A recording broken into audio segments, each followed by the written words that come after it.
찬양 들려주셔서 감사합니다.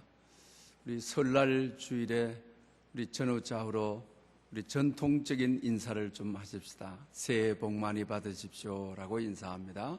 새해 복 많이 받으십시오. 새해 복 많이 받으십시오. 저 중충에도 새해 복 많이 받으십시오. 아야지라고 하는 노예가 있었습니다. 왕은 어느 날 9명의 종들을 불러내었습니다. 그리고 잔을 하나씩 주면서 내 던지라고 하였습니다. 그래서 종들은 왕의 명령을 따라서 잔을 내 던졌습니다. 그러니 잔이 산산조각이 나게 되는 것이죠. 그런데 왕은 뜻하지 않는 질문을 합니다. 한 명 한 명에게 왜 이런 짓을 했느냐고 책망 섞인 말을 합니다. 그리 종들이 왕께서 명령하셨기 때문에 저희들이 내던졌습니다. 저희들로서는 좀 황당합니다. 그런데 아이즈라고 하는 종은 죄송합니다. 용서해 주십시오 라고 말을 합니다. 왕은 이 아이즈를 자기 시종으로 삼게 되는 것입니다. 그리고 신분을 상승시켜 주게 됩니다. 그뿐만 아니고 왕실에 보물 창고를 맡는 자리를 맡기게 되는 것입니다. 그런데 왕실에서 노예가 왕이 이렇게 높은 자리에 앉히게 되니까 시기하고 헐뜯고 또 중상모략을 하는 이들이 많았습니다. 왕실에서 떠도는 소식이 아이즈가 보물창고에 티나지 않게 보물을 훔쳐서 자기 가정의 금고에 숨기고 있다라고 하는 소문이 돌기를 시작하고 또 왕께도 이 사실을 알리게 되었습니다. 왕은 아이즈는 절대 그런 사람이 아니라고, 만약에 그렇다고 한다면 증거를 제시하라고 하였습니다. 왕실의 소문이 흉흉하고 그리 좋지를 못했습니다. 그래서 중상모략하는 자들과 왕께서 어느 날 보물 창고를 가도록 하였습니다. 그때 마침 아이즈가 보물 창고에 들어가는 것입니다. 그리고 한참 일을 하다가 보물 창고에서 나와서 자기 집으로 돌아가는 것입니다. 그래서 많은 이들이 이때야말로 아야이즈의 허물을 발견할 때다. 왕실의 보물창고에 들어갔다가 자기 집으로 가는 것이니까 왕과 함께 따라갑니다. 정말 집에 가니까 금고가 있습니다. 그리고 금고를 여는 순간인 것입니다. 왕도 그리고 신하들도 시선을 집중하는 것이죠. 오늘 티 안 나게 보물을 훔쳐다가 자기 금고에 넣는 것을 볼 수 있는 날이기 때문인 것입니다. 또 금고에 티나지 않게 얼마나 많은 보물을 숨겨두었는지 금고를 열기 때문에 발견할 수 있는 날인 것이죠. 그런데 아주 뜻하지 않는 일들이 전개됩니다. 자기 집 금고에는 보물이 없었습니다. 노예 시절에 입었던 남유한 옷이 금고 속에 들어있었던 것입니다. 그리고 금고를 열고 그 남유한 종되었던 시절에 옷을 입고 아야즈가 거울을 보고 자기 자신에게 외치는 것입니다. 야, 너 아야이즈, 너 옛 모습을 잊지 말아라.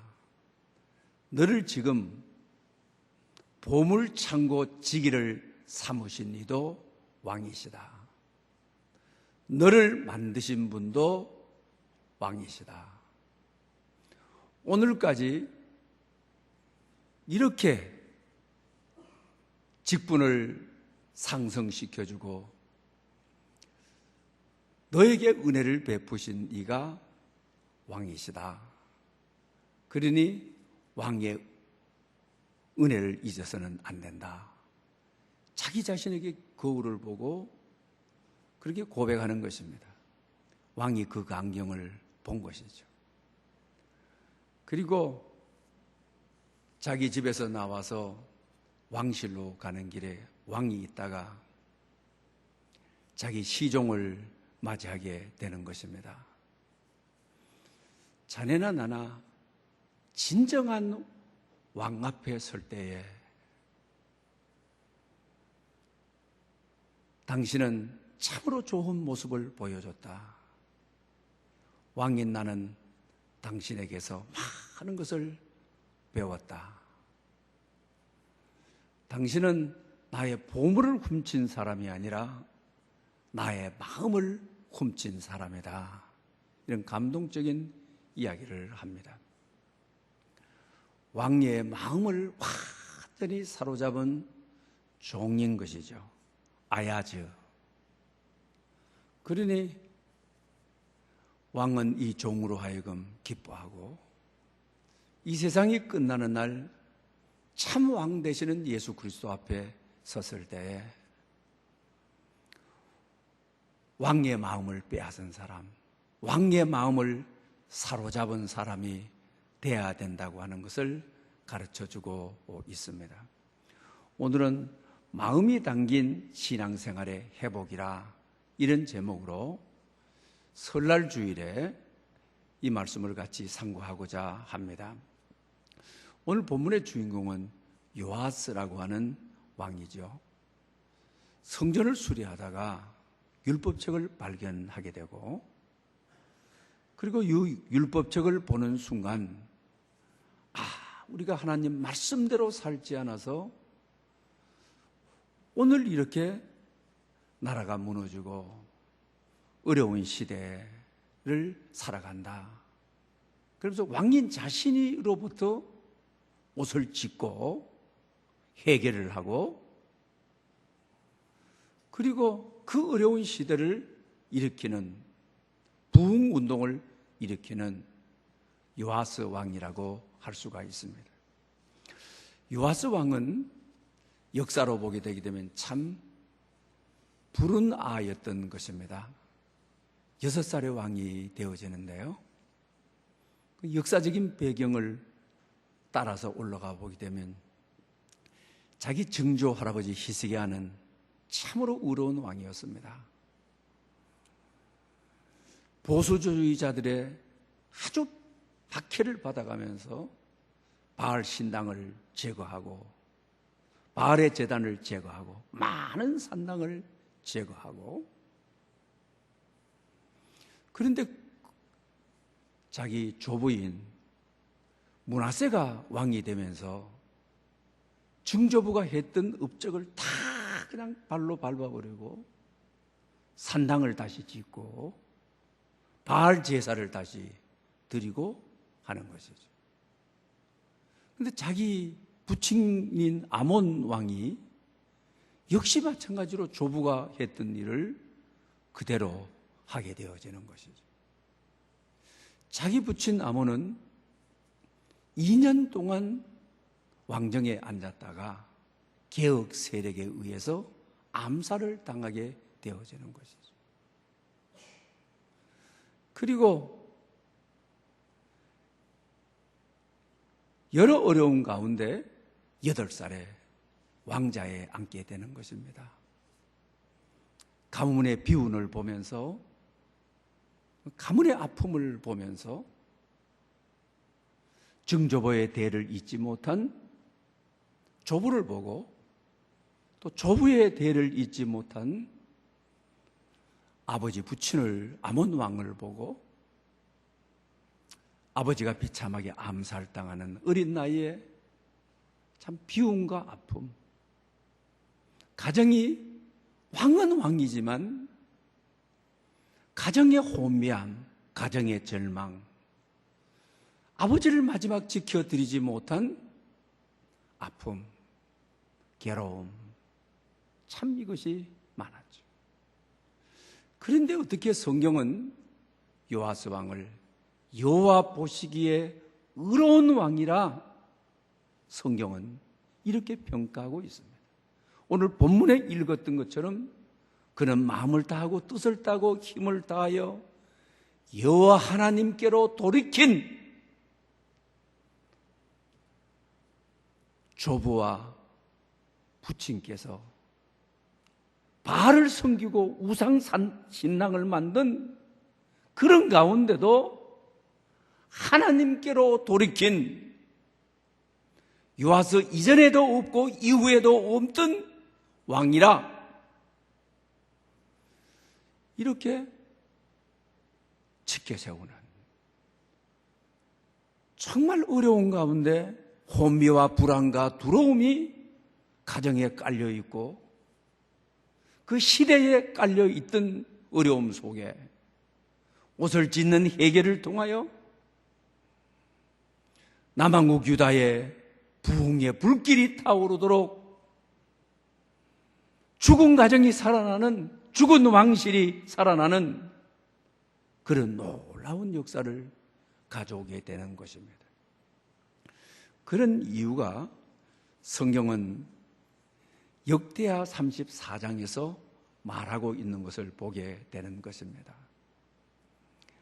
자기 자신이 왕이 된 지 8년, 8살에 왕이 되어가지고 왕이 된 지 8년, 그러니까 나이가 16세 되던 해이죠. 성경은 이렇게 기록하고 있습니다. 그의 조상 다윗, 그 하나님을 비로소 찾고라고 기록하고 있습니다. 부흥의 역사는 요아스를 통하여 성전 수리를 해서 일어난 것이 아니고 율법책을 찾아서 일어난 것이 아니고 16살에 비운의 가정에서 슬픔 많은 가정에서 자기 자신도 아버지가 그렇게 돌아가셨는데 또 반대 세력에 의해서 언제 왕실이 뒤엎여 버리지 못할 위기에 그는 16살에 그의 조상 다윗, 그가 믿던 하나님 아버지를 비로소 찾고라고 성경은 기록하고 있습니다. 하나님을 찾음으로부터 부흥의 씨앗이 싹트기를 시작했고 하나님을 찾음으로부터 자기 가문에 어두운 그림자가 들어있던 그 어두운 그림자에 하나님을 찾음으로 빛이 스며들도록 주의 빛이, 복음의 빛이 자기 가정을 덮고 살리고 일으키도록 하였다고 하는 것입니다. 여러분 가운데 요아스의 가정같이 슬픔이 많은 가정이 있습니까? 너무 혼미하다. 이 실타리를 어디서부터 풀어야지.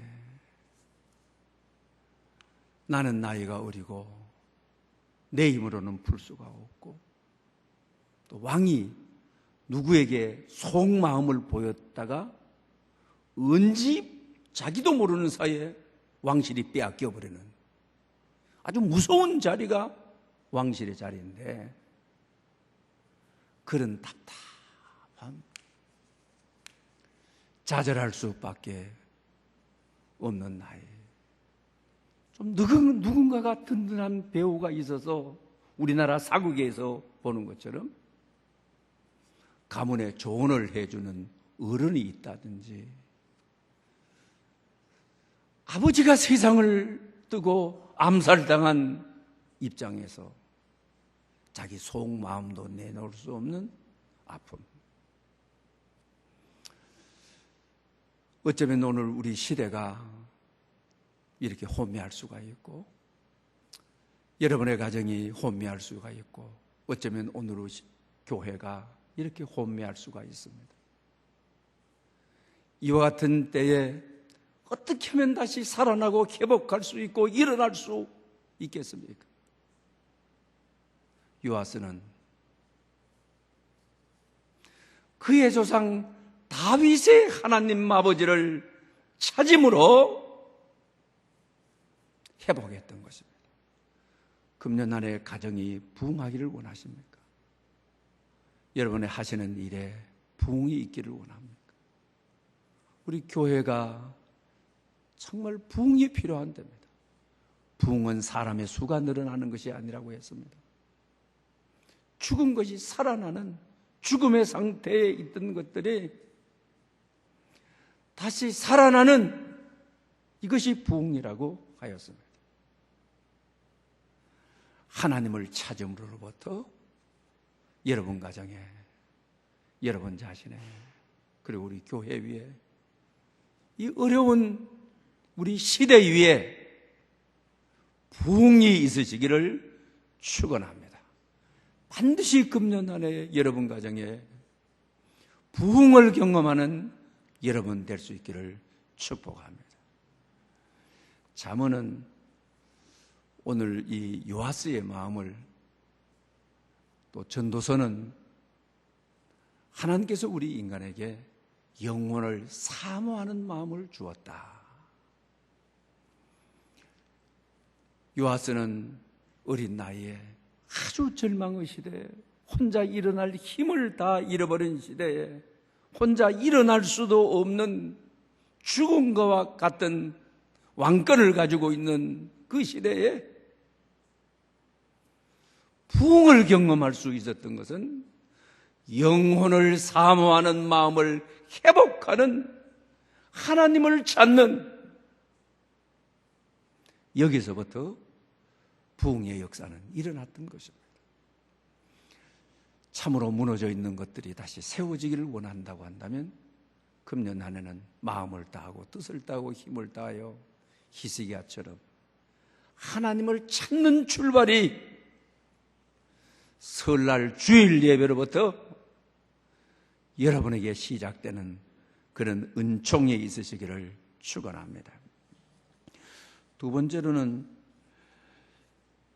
열왕기하 23장 21절 22절을 제가 읽겠습니다. 왕이 무 백성에게 명령하여 이르되 이 언약책에 기록된 대로 너희 하나님 여호와를 위하여 유월절을 지키라 하매, 사사가 이스라엘을 다스리는 시대부터 이스라엘 여러 왕의 시대와 유다 여러 왕의 시대에 이렇게 유월절을 지킨 일이 없었더니, 지금 역사 속에서 유월절을 지킨 왕이 없었다.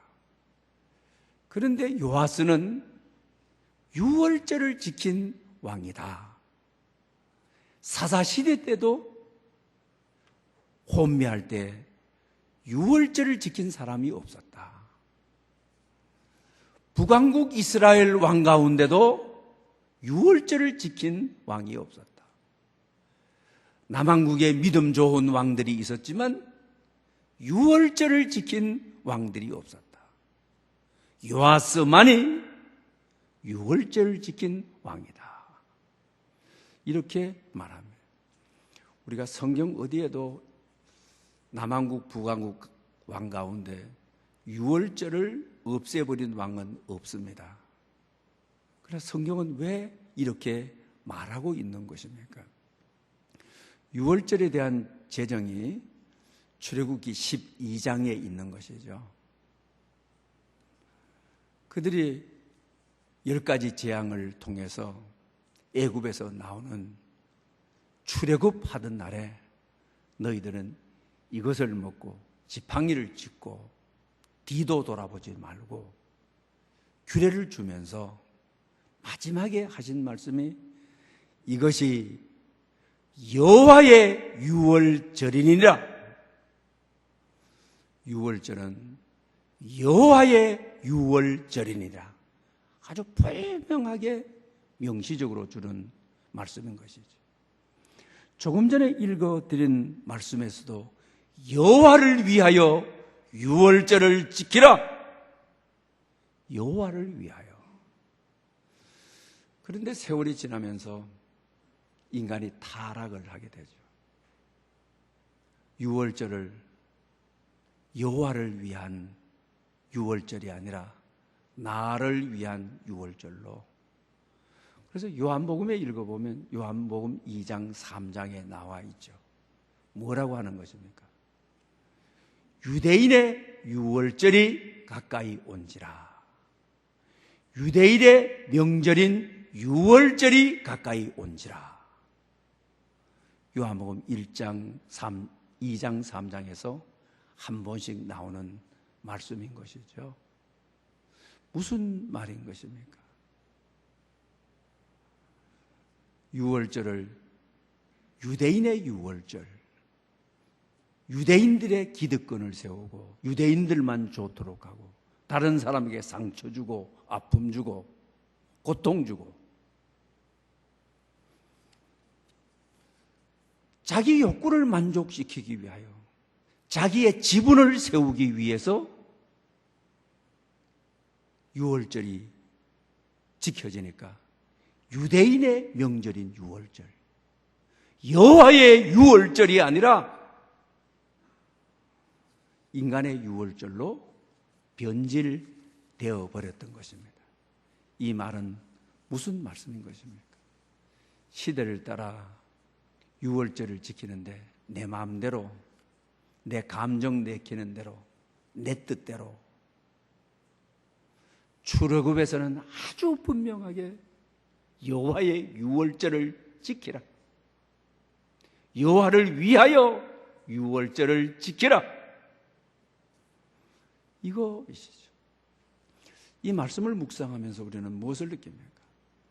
오늘 여러분 예배하러 왔습니다. 나의 예배입니까? 하나님의 예배입니까? 오늘 설날 명절에 주일을 지키기 위해서 왔습니다. 유대인의 명절인 오늘 성도의 명절인 주일입니까? 하나님의 주일인 것입니까? 이걸 우리가 물어봐야 된다고 하는 사실입니다. 대부분 우리가 예배 드리러 와서 내 만족, 내 요구를 채워주고 내 마음의 아픈 문제가 풀어지고 그러면 오늘 예배의 은혜를 받았다. 예배가 거기까지인 것입니까? 거기에 머물고 있다면 오늘 본문이 말하는 대로 여호와의 유월절은 아니라고 하는 것입니다. 유대인의 유월절, 나의 유월절, 여기에 머물러 있는 것입니다. 참다운 부흥은, 참다운 역사는, 하나님이 응답하시는 예배와 주일은 하나님의 주일, 하나님의 예배가 되었을 때 요아스가 지켰던 이 유월절이 회복되었을 때 일어나게 된다고 하는 사실입니다. 어느 분이 이런 간증을 했습니다. 가정에 있으면 살다가 보니까 애들도 어느 정도 크고 이제 남편도 제자리를 잡고 정신없이 살다가 내가 뭐냐, 나는 누구냐, 남편의 뒷바라지만 하던 나로서 내 인생이 끝나는 거냐, 애들을 위해서 살다가 나는 없는 거냐. 그때부터 우울증이 찾아오고 남편을 떠받고 애들 만날 때마다 짜증을 내고 힘드는 하루하루를 보내는 것입니다. 그러다가 주일이 오니까 내 이 답답한 마음, 내 이 아픈 마음, 예배를 드리게 되게 되면 하나님이 풀어주시지는 아니할까 예배에 참여를 했습니다. 그날따라 예배를 통해서 하나님이 자기 마음을 만져주심으로 다시 남편을 사랑하는 마음, 또 자식을 사랑하는 마음, 짜증내지 않는 마음을 회복했습니다.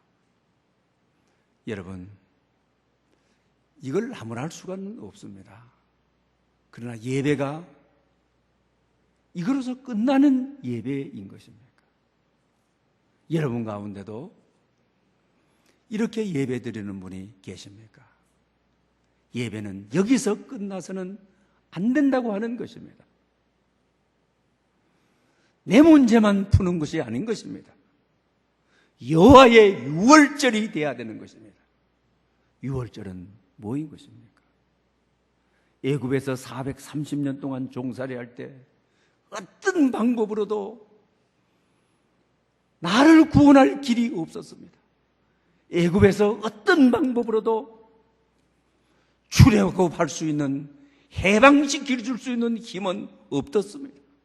자연의 힘도 아니었습니다.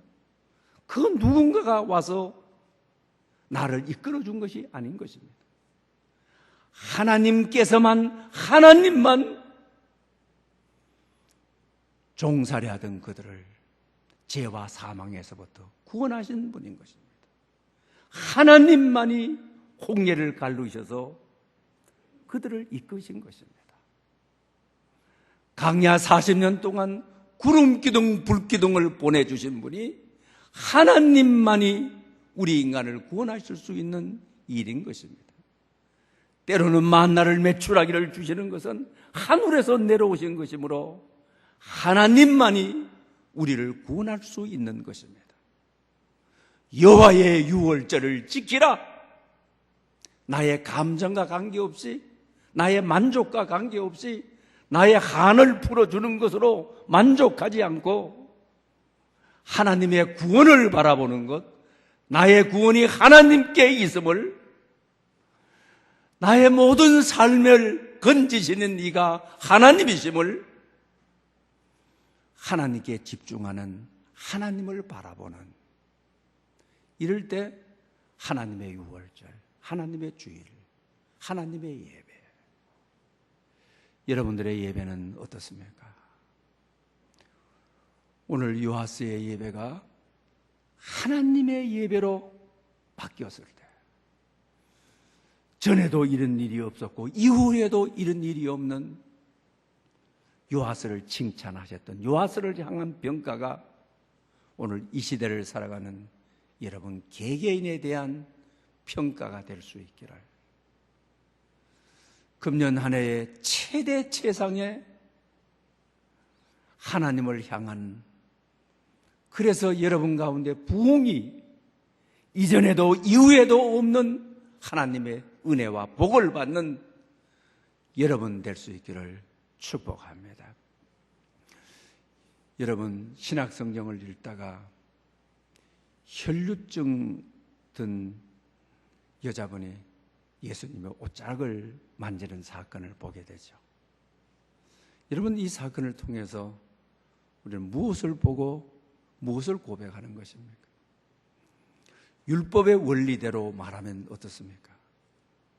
부정한 자가 다른 사람을 접촉하게 되면 그 부정이 넘어가서 둘 다 부정해져 버리는 것이죠.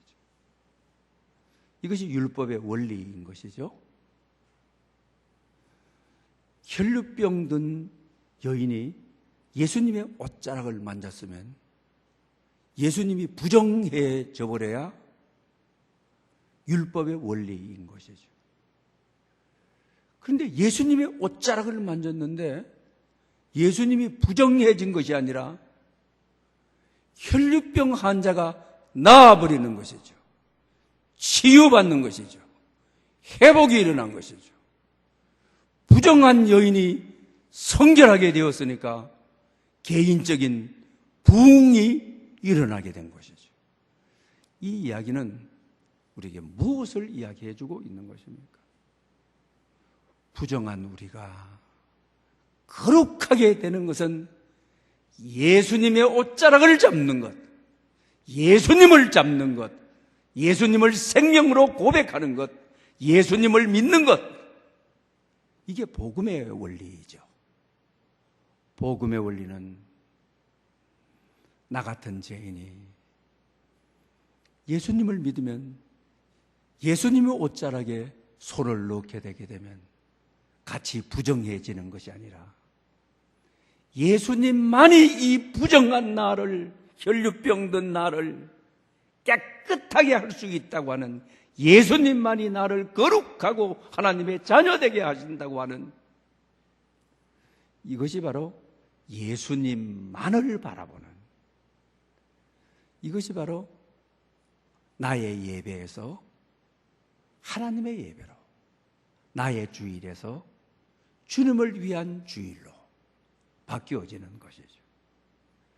그러므로 여러분, 금년 안에는 어떤 그 무엇보다도 우리 인생이 힘들 때, 지쳐 있을 때, 무슨 일을 해도 자신감을 다 잃고 있는 이 시대에 예수님만이 나를 회복시키시고 일으키시고 부흥케 하시고, 부정한 나를, 예수님만이 나를 거룩하게 하심으로 예수님께 해답을 찾는, 예수님께 부흥을 찾는 여러분 될 수 있기를 바랍니다. 요사이 혼자 사시는 분들이 참으로 많이 있죠. 어느 신앙 간증글에 이런 내용입니다. 혼자서 삽니다. 제일 처음에는 힘들고 외로웠습니다. 혼자서 산다고 하는 것은 그리 쉬운 만만한 일은 아니었습니다. 그러다 보니 나이도 훌쩍 많이 넘어서게 되었습니다. 더 외로움이 기숙해 오는 것이죠. 그러면서 내 이 외로움을 없애는 방법, 내가 혼자서 살아갈 수 있는 방법이 뭘까?